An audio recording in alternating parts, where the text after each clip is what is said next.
The midterm parliamentary election held in the Philippines back in May was very much a family affair, indeed a family feud. The backdrop was a spectacular falling out between the Philippines president, Ferdinand Marcos Jr., better known as Bongbong, son of a former president, and the Philippines vice president, Sara Duterte, daughter of a former president.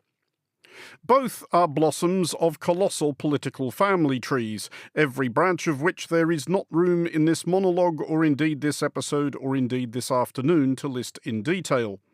Both have risen to prominence despite the extremely mixed legacies of their parents.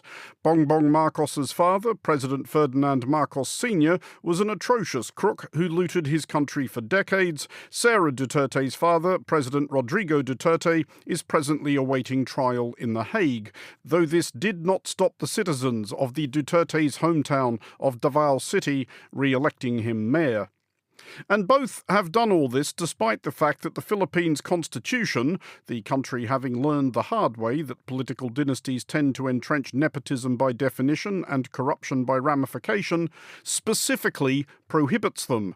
Article 2, Section 26, the state shall guarantee equal access to opportunities for public service and prohibit political dynasties as may be defined by law. Political dynasties are not unique to Southeast Asia.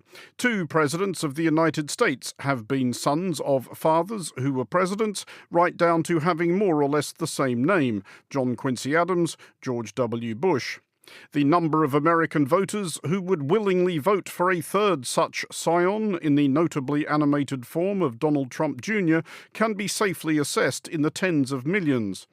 And as a gift to any pub quiz setters listening, we will also note that 1850s-era US Congressman John Scott Harrison was the son of President William Henry Harrison and the father of President Benjamin Harrison. Why do political dynasties enjoy the support of those they govern? Why is Southeast Asia in particular so susceptible to them? And how do you run against one?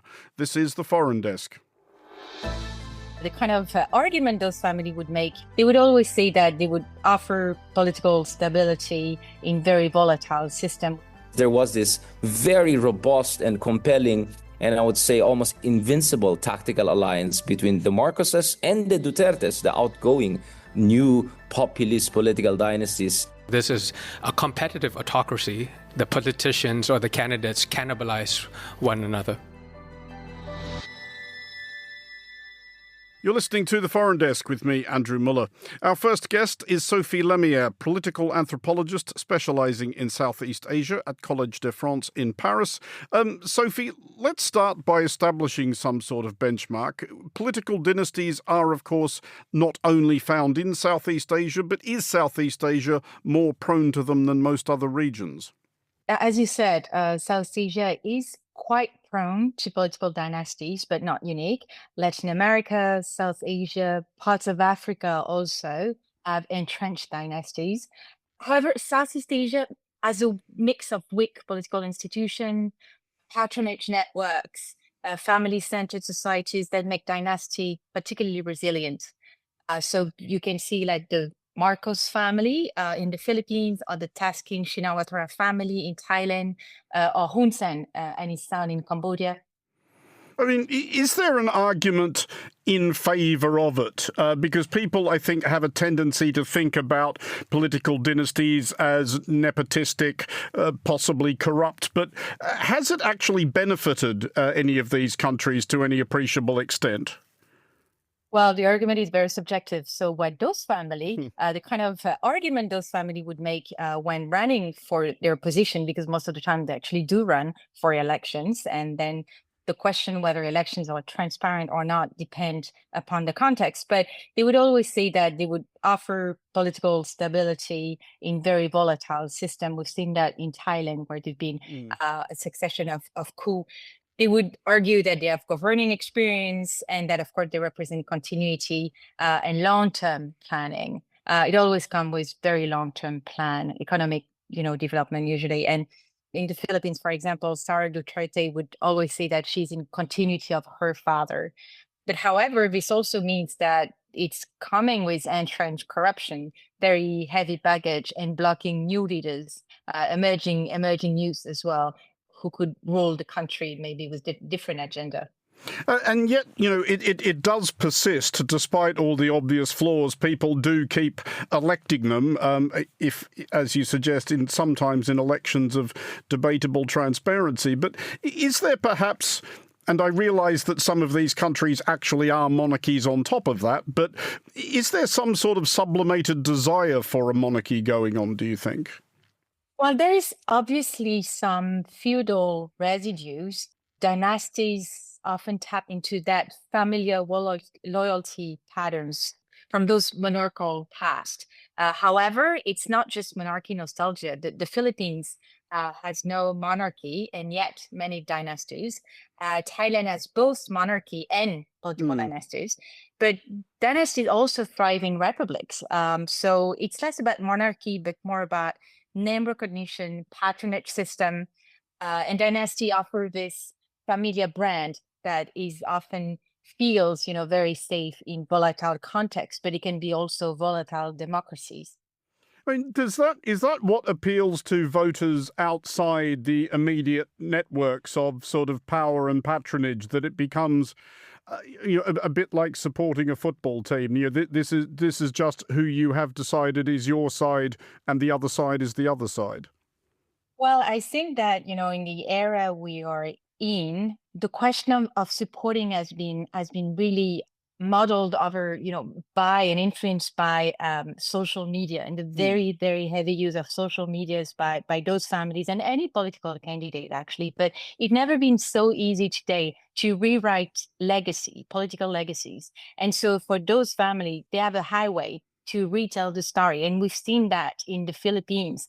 We've seen that in Indonesia as well, and how they managed to turn those very controversial family baggage into something completely different, into wonderful stories, sometimes very romanticized stories as well, romanticized past. And hence they are really triggering this feeling of nostalgia among people, and then they come back. I mean, is there something to the idea, and this is something I am furiously making up on the spot, so it may not hold a lot of water, that maybe political dynasties, political families can get away with that kind of thing in a way that political parties can't, because everybody's a member of a family and everybody's used to forgiving or seeing past the foibles of other members of their families, but not everybody's a member of a political party. I think, the fact that, it is kind of a very tight network around them. And there is not a lot of, as we discussed just earlier, there is not a lot of renewal of the elite. So we are kind of, in those countries, that the political elite is kind of stuck in the same circle, generation over generation. And it seems that those networks are so tight that they are very, very difficult to deconstruct or to dismantle. So that poses obviously a challenge for anybody who may wish to run against these family dynasties. Has anybody figured out how to do that? Where do you start making inroads into an organisation that is so entrenched not just in the present but in the past, and that generations of voters feel like they've grown up with? Well, I would always argue that solid education is one way, to be able to actually beat those narratives and beat those stories, to invent powerful counter narrative that actually lie in the truth and not alternative truths. But we've seen, very recently in the US that alternative truths make its way very in the highest circle of power, and it's very hard to get rid of.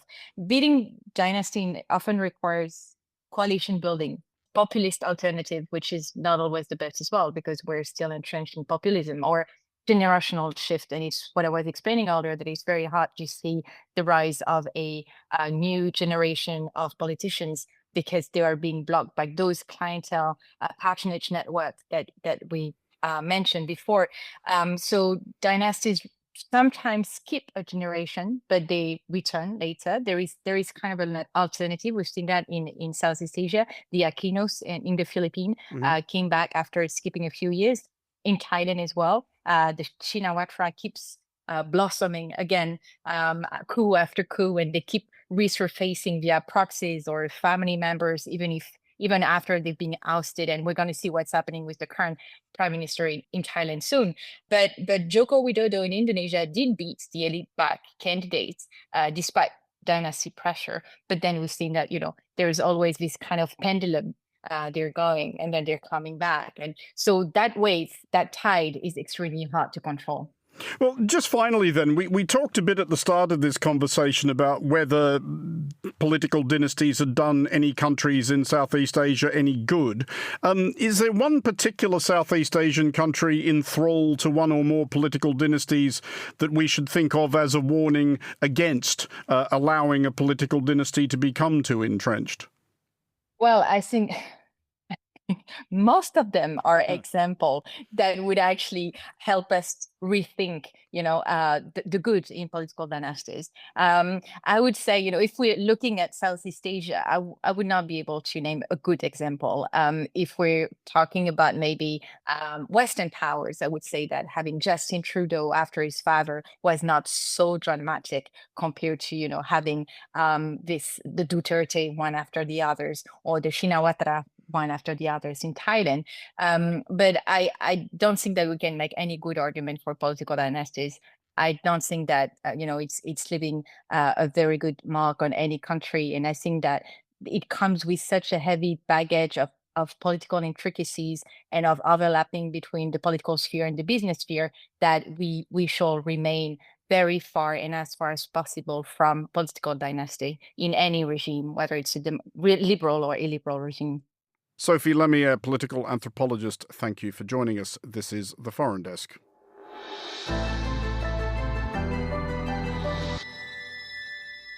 Our next guest is Richard Javad Haydarian, political scientist and the author of The Rise of Duterte, a populist revolt against elite democracy.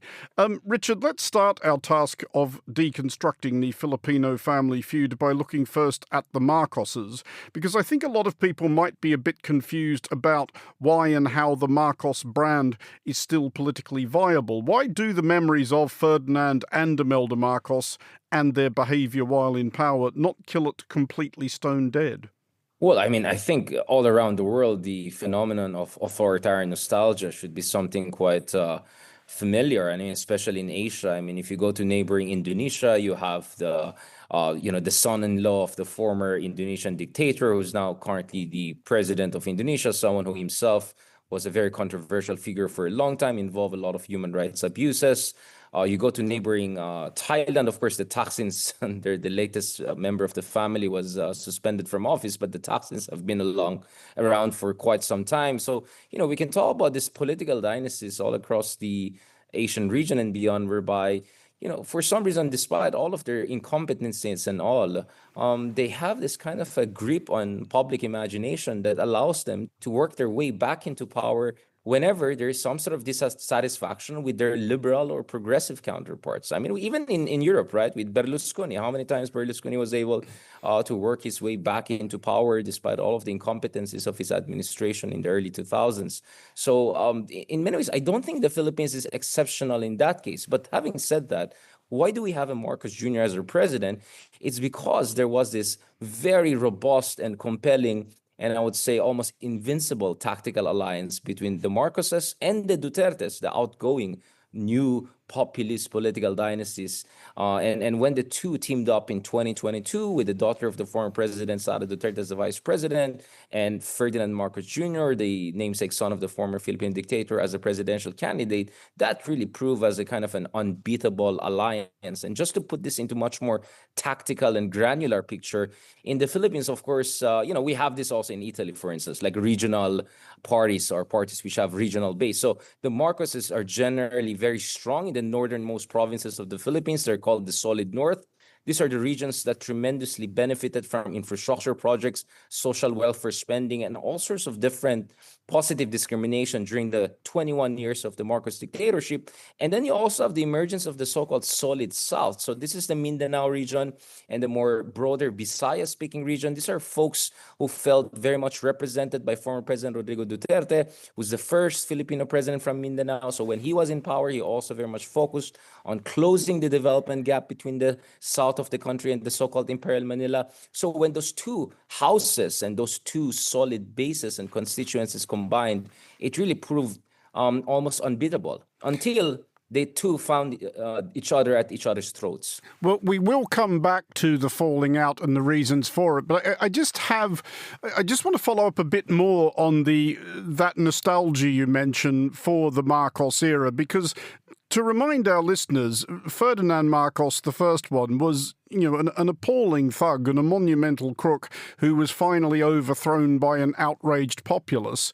Do people remember that period fondly nonetheless, or have they just forgotten how awful it was?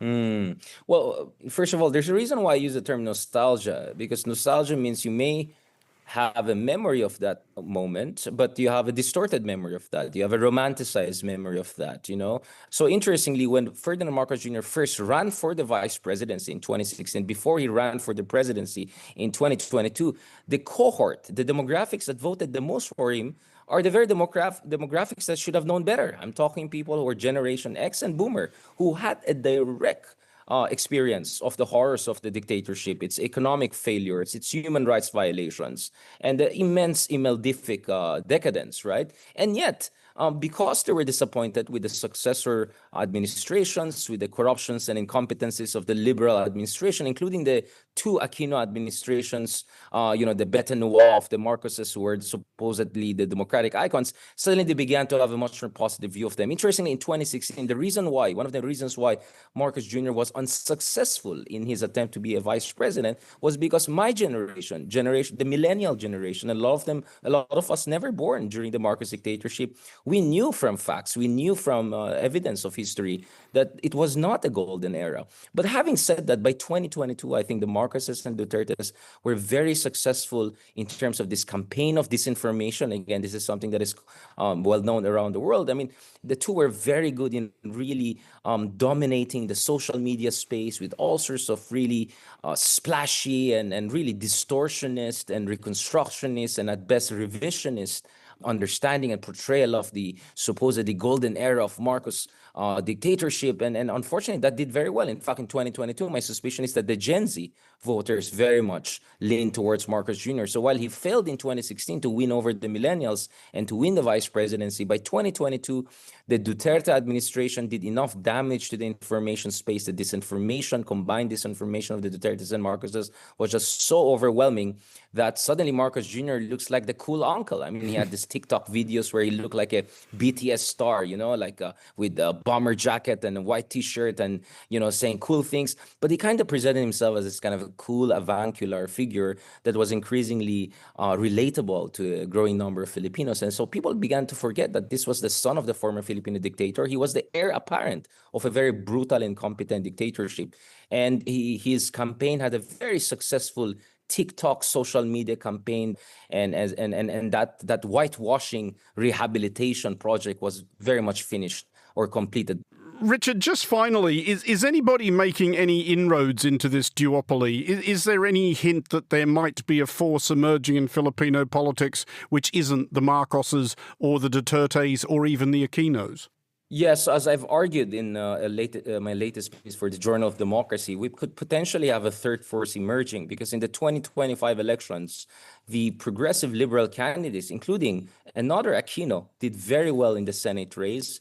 And some of the progressive party list also were able to perform very, very well, like the Akbayan party list, for instance, which is a proportionately contested party-based race, separate from congressional district race. So a lot of progressive and liberals did far better than expected. And I think the sense there is that the young voters perhaps are to alternative kind of politics, and that maybe more and more people are sick and tired of the Marcos versus Duterte drama, and maybe they're open to a kind of a more progressive way forward. But nothing is set in stone. What we have right now is really a three-way race whereby it's still the Marcoses and Dutertes who have the levers of power and influence. But nevertheless, I think finally there's some opening for the progressive and liberals, including one of the members of the Aquinos, to perhaps have a pathway back to the presidency come 2021 elections. That was Richard Javad Haydarian, author of The Rise of Duterte, a populist revolt against elite democracy. Thanks for joining us. This is The Foreign Desk.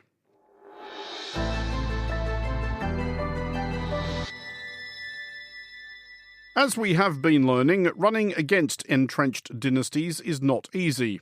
Our next guest knows this better than most.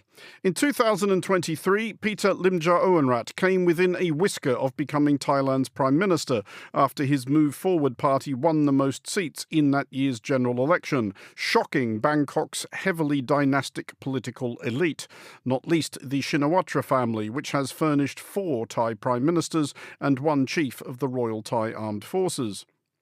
But instead of moving his belongings into Government House, the progressive Thai politician found himself banned from politics for 10 years and his party dissolved, events he covers in a new memoir, The Almost Prime Minister. Our Asia editor James Chambers sat down with Peter and began by asking the Almost Prime Minister and now visiting fellow at Harvard University how he would describe his current status. Well, they call me the almost prime minister in Boston. But now I would call myself a practical scholar, more of a coach, because I was forced to sit down on the bench. I cannot play for the next 10 years, like I cannot run for office for 10 years. It's been 9 years, so as of now, I'm trying to make sure that there's new blood into Thai politics, into Southeast Asian politics, into Asian politics to be precise. Because at Harvard, I have a lot of students coming from all around the world, from Japan to Colombia, Indonesia, Philippines, there's a whole lot of them, who wanted to run for public office. So I become like a campaign school. I become like a pathway to politics for students who aspire to become a politician once they graduate. So because of that, then I feel like it keeps my hope alive in the sense that I can bring fresh blood into a system, no matter how tired the system is.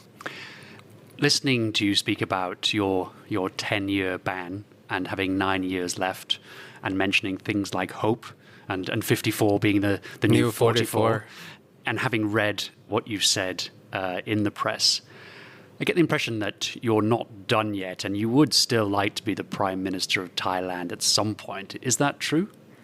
I'm waiting for my time, but if Thailand changes within this 9 years, I don't need to return. If the people call for me to return, I will return. And with some squash, with some pranayama, with some yoga, hopefully I still remain capable, vigorous, and able to take on the task. Because nowadays Thailand is heading in the wrong direction.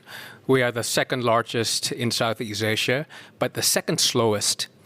Just with that sentence, I think it gives Monocle audiences and readers the state of Thailand now, that there's certainly some inertia within our economy, within our politics, and with our society as a whole. So hopefully I can bring about change and do the reform that I had promised 2 years ago to the people who voted for me. How do you feel right now when you see all of these calls being made across the spectrum, across society, for the Prime Minister to resign? I think for this question, we have to both zoom in and zoom out. Zoom in, yes, we have a Prime Minister who does not have common sense nor the efficiency to really take on the challenges that Thailand is facing, whether it's border dispute, whether it's the reciprocal tariffs from the Americans. That kind of instability and inefficiency is what provokes the Thais to starting to ask for resignation of the current Prime Minister. That's the zoom-in part. But the zoom-out part, in a sentence, the Thai politics is deadlocked by design. It was designed by the military junta that the constitution has that mechanisms to change the election outcome and election result. That's why I'm the almost Prime Minister, and that's hitting her as well. Whether it's the balance between executive, judicial branch, as well as legislative. It's obviously very clear that judiciary is outperforming other branches of government. And the listeners who've been following Thai politics for the past 20 years will see that because of judicial coup, there's a revolving door for prime ministers.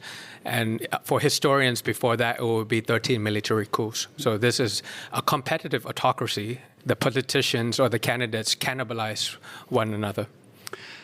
trying to step back and be a political observer of how the Per Thai-led coalition has done over the last 2 years. Sure. What kind of score would you give them? Have they managed to achieve anything of note, or has it been just a complete failure? Complete failure. I can't imagine a single policy that was properly executed for the betterment of Thais living in Thailand. I think to be fair to them, the good thing that they did was during the negotiation between Israel and Hamas, because there's a lot of Thais working in Israel, the ability for them to take them out from the conflict zone and return to Thailand, some of them, that was probably the only thing that I applaud them for. But apart from that, you promised military reform, but you had a grand compromise and joined a coalition with a military-backed party, and that's why you couldn't deliver.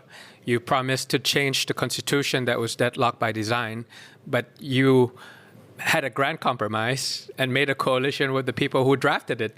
So it's a gridlock, structural gridlock that does not allow the leading party in the coalition to get things done. So it's a failure to launch from day one.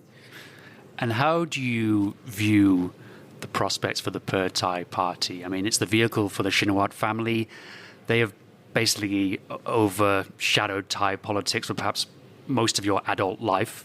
Mm-hmm. Do you feel like they've got some way to go yet, or is this the beginning of the end?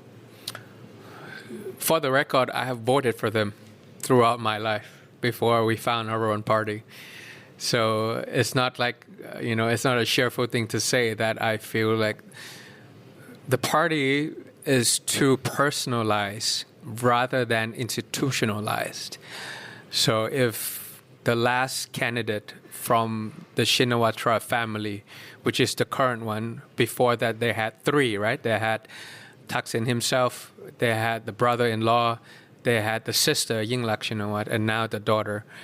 Whether the party can continue with someone that has the same bloodline becomes quite a hard question to answer.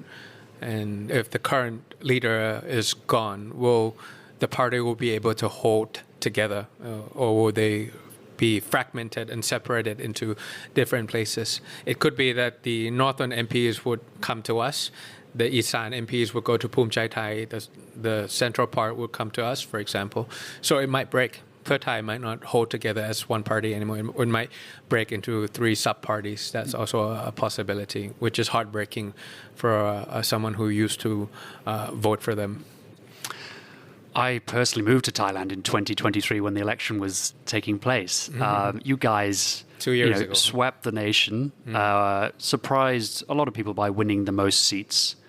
And suddenly there was a moment where you were looking like you were going to be prime minister and the move forward was going to lead the coalition.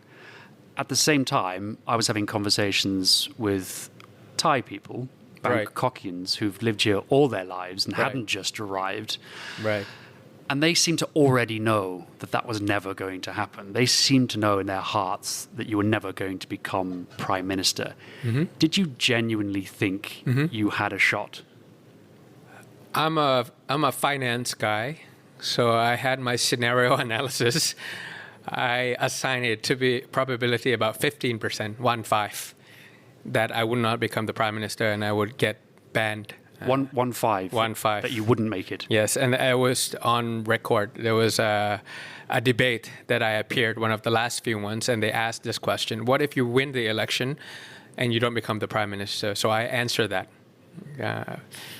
So I articulated the answer, which meant that I had thought through it. That is about 15% chance that I couldn't become the prime minister, and I told the reasons why. So I thought about the political parties that were dissolved, 34 before me in the past 20 years to be precise. So the probability of mine being the 35th was there.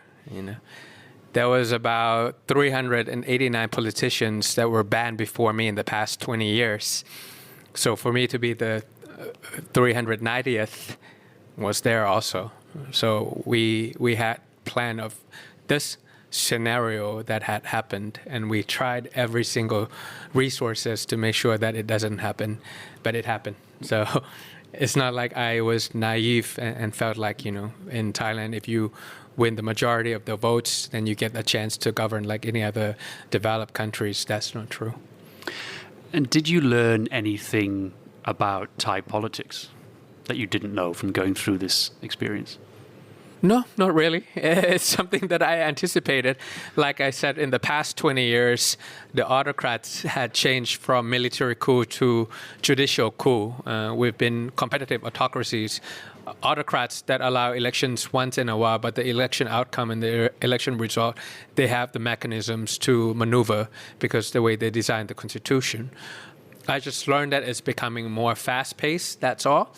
But it's been the same old playbook, and they're becoming a bit smarter and smarter and move faster. So that merry-go-round politics will continue unless you change the rules of the game to make sure that it allows political parties to be strong, not to cannibalize one another. Rather than fighting against the system, they will try to capture into the system for their political advantage to destroy their political opponents.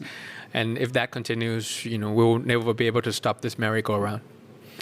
You mentioned it earlier. There are kind of two sides or two parts to Thailand's democracy. There's the voter and the general elections. Mm-hmm. But there's also then the second bit, those backroom deals that are made by the ruling elite. The ruling elite, the power brokers. Is that peculiar to Thailand? Is it quite unique, or is it something you see actually everywhere in politics? I thought it was, when it happened to me. And then when I moved over to Boston, next door to me was a deputy house speaker from Venezuela. Another one was in exile from Bangladesh. And then I'm on a 10-year ban and he's on a lifetime ban. He's like escaping death threat, for example. And then I started to see that this is Autocrats Inc. It's happening all around the world and not just within Southeast Asia where there's nepotism, there's a lot of nepo babies, there's a lot of dynastic politics. So you have to have a certain last name to become the leader, for example. To see the state of the world is turning right, whether it's in Europe, whether it's in America, whether it's in Latin America, whether it's in South Asia. I feel like Democrats have to get together and renovate and refresh our playbook on how we fight back, because we're not fighting against tanks coming out of military camps anymore. It's fighting from within, how the institutions are being hollowed out, but how to make sure that we have the transparency and the accountability institutions, independent organizations, independent to who, independent to what, whether you're in Venezuela or Thailand, asking that to maybe election commission. It's the same question. It's the same thing. The result has not come out. The election commission said that Maduro won within an hour without even counting. When I heard that, I felt like, okay, I'm not alone. And we really had to get together and fight back these autocratic maneuvers. That was Peter Limja Owenrat, former leader of Thailand's Move Forward Party. His memoir, The Almost Prime Minister, is out now.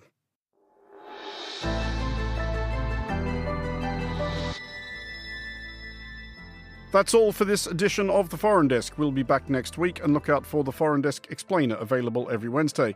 The Foreign Desk was produced by Anita Riota and Lily Austin. Lily also produces The Foreign Desk Explainer.